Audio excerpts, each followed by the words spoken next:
Blue tigers ने Kuwait में लगाई दहाड़ और कुवैत को उसी के घर में दिया पछाड़। जी हां, फीफा विश्व कप 2026 में होना है और उसमें कौन कौन सी टीमें खेलेंगी, इसके लिए क्वालिफाइंग टूर्नामेंट्स का आयोजन हो रहा है। क्वालिफायर्स खेले जा रहे हैं और जो टीमें क्वालिफाई करेंगी वही विश्व कप फुटबॉल में 2026 में खेल सकेगी।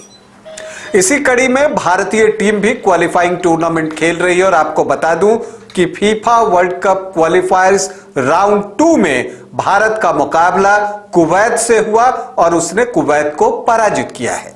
आज आपको बताऊंगा कि भारत ने कुवैत को किस तरह से पराजित किया, इस जीत के मायने क्या हैं और यह भी बताऊंगा कि ये जो क्वालिफायर्स खेले जा रहे हैं उसमें पॉइंट टेबल में भारत अभी किस पोजीशन पर है।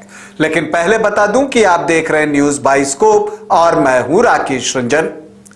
भारतीय फुटबॉल टीम पिछले 1-1.5 सालों से शानदार प्रदर्शन कर रही है और अगर हम किंग्स कप और मर्डेका कप के उसके प्रदर्शन की बात छोड़ दें तो उससे पहले लगभग 11 मैचों में वो अनडिफिटेड रही थी। तो उसी शानदार लय को लेकर भारत की फुटबॉल टीम सुनील छेत्री के नेतृत्व में कुवैत पहुंची और कुवैत में उसने कुवैत को उसी के घर में शिकस्त दे दी। मैं आपको बता दूं कि ज़ुबैर अल अहमद इंटरनेशनल फुटबॉल स्टेडियम में वर्ल्ड कप क्वालिफायर राउंड 2 का यह मुकाबला हुआ भारत और कुवैत के बीच में और उसमें भारत ने 1-0 की जीत दर्ज की। लेकिन यह जीत बड़ी है, इसलिए बड़ी है क्योंकि भारत ने कुवैत को कुवैत के घर में हराया है, एक अवे मैच जीता है। अगर इस मैच की कहानी की हम बात करें तो आपको बता दूं कि कुवैत की टीम जो कि एक समय फीफा रैंकिंग में बेटर पोजीशन में हुआ करती थी, आज भले ही 136वें रैंक पर है और भारत से पीछे है, भारत की रैंकिंग 102 है, लेकिन वो एक मजबूत टीम थी, एक इतिहास उसका रहा है। तो उसने जो है उसी के अनुरूप शुरू में गेंद को अपने कब्जे में रखा, बॉल पोजीशन उनके पास ज्यादा रहा। लेकिन जैसे जैसे खेल आगे बढ़ा, इंडियन मिडफील्डर्स जो है वो आगे आते हैं, वो बेहतर खेल दिखाते हैं और अपने फॉरवर्ड के लिए जो है वो संभावनाएं बनाते हैं, चांसेस बनाते हैं। इसी कड़ी में 18वें मिनट में जो है भारत को एक अवसर मिला, लेकिन सहल अब्दुल समद जो है पेनल्टी बॉक्स के अंदर पहुंचकर शूट कर पाते, इससे पहले गेंद उनसे छिन गई। लेकिन 2 मिनट बाद ही निखिल पुजारी जो है वो गेंद को बढ़ाते हैं अनमार्क भारतीय कप्तान सुनील छेत्री को और टॉप ऑफ द बॉक्स से बिना वक्त गवाए सुनील छेत्री वो शॉट लगाते हैं, लेकिन निशाना भटक जाता है और दुर्भाग्य से वो गेंद क्रॉस बार के ऊपर से निकल जाती है। 27वें मिनट में एक और मूव बनता है, महेश नैरोम सिंह ये मूव बनाते हैं, लेकिन इस बार आकाश मिश्रा चूक जाते हैं।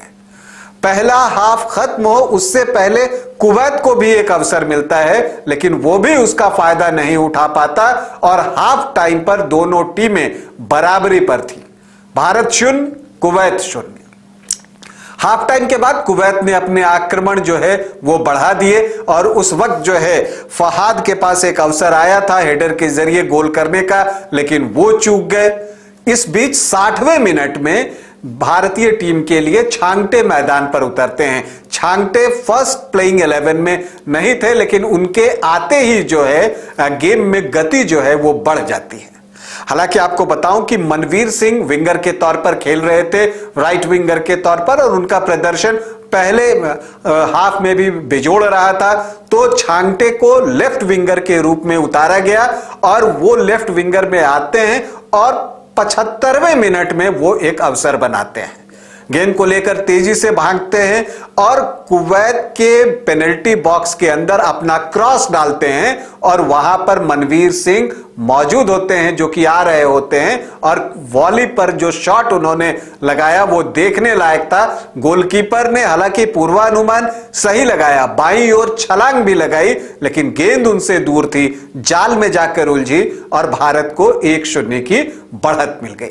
इसके बाद कुवैत ने आक्रमण और तेज किए, कोशिश की कि वो बराबरी कर ले, लेकिन संदेश झिंगन के नेतृत्व में जो डिफेंस लाइन था और आपको गुरप्रीत सिंह संधू जो कि भारतीय गोलकीपर हैं, गुरप्रीत सिंह संधू, उनके रहते जो है कुवैत की टीम भारत की ने जो किलेबंदी बना रखी थी उसे भेदने में कुवैत की टीम सफल नहीं हो सकी। और जब रेफरी की लंबी विसिल बची तो भारतीय टीम 1 गोल की बढ़त पर थी, जो यह बता रही थी कि भारत ने यह मुकाबला 1-0 से जीत लिया है और 3 महत्वपूर्ण अंक अर्जित कर लिए हैं। देखिए, ये जो क्वालिफाइंग टूर्नामेंट खेला जा रहा है वर्ल्ड कप क्वालिफायर राउंड 2, इसका महत्व बहुत है क्योंकि इस ग्रुप से 2 टीमें राउंड 3 के लिए क्वालिफाई कर जाएंगी, तो आप विश्व कप से नजदीक आ जाएंगे। लेकिन इसके अलावा एक और जो बड़ी बात है कि जो ये राउंड 2 को क्लियर करेगा, मतलब कि वो टॉप 2 में रहता है, उसे 2027 में AFC एशियन कप के लिए जो है क्वालिफिकेशन मिल जाएगा। तो ये एक बड़ी बात है और इसलिए जो ये क्वालिफायर्स खेले जा रहे हैं उसका महत्व जो है वो बहुत ज्यादा है। अब आपको बता दूं कि भारत का अगला मुकाबला किससे होगा। तो भारत का अगला मुकाबला 21 नवंबर को कतर से होगा, लेकिन वो होम मैच होगा, मतलब वो मैच भारत में खेला जाएगा, भुवनेश्वर में कलिंगा स्टेडियम में यह मुकाबला होगा। अब पॉइंट टेबल की भी बात कर लेते हैं। भारत ने 1 मैच जीते तो उसके भी 3 अंक हैं। कतर ने अफगानिस्तान को 8-1 से पराजित किया है तो उसके भी जो है 3 अंक ही हैं। लेकिन अंक तालिका में कतर पहली पोजीशन पर है और भारत दूसरी पोजीशन पर है, और वजह यही है कि जो गोल डिफरेंस है वो कतर का ज्यादा है। भारत ने सिर्फ 1 गोल की जीत दर्ज की है तो कतर ने 8-1 की जीत दर्ज की है, मतलब गोल डिफरेंस उसका +7 का है तो भारत का +1 का है। हम उम्मीद करते हैं, और ऐसा जैसा मैंने कार्यक्रम जब ये मैच हुआ है उससे पहले किया था तो उसमें मैंने कहा भी था कि मुझे लगता है कि भारत और कतर की टीमें वो 2 टीम होगी जो ग्रुप ए से इस क्वालिफाई करेगी राउंड 3 के लिए। तो देखते हैं ऐसा होता है या नहीं।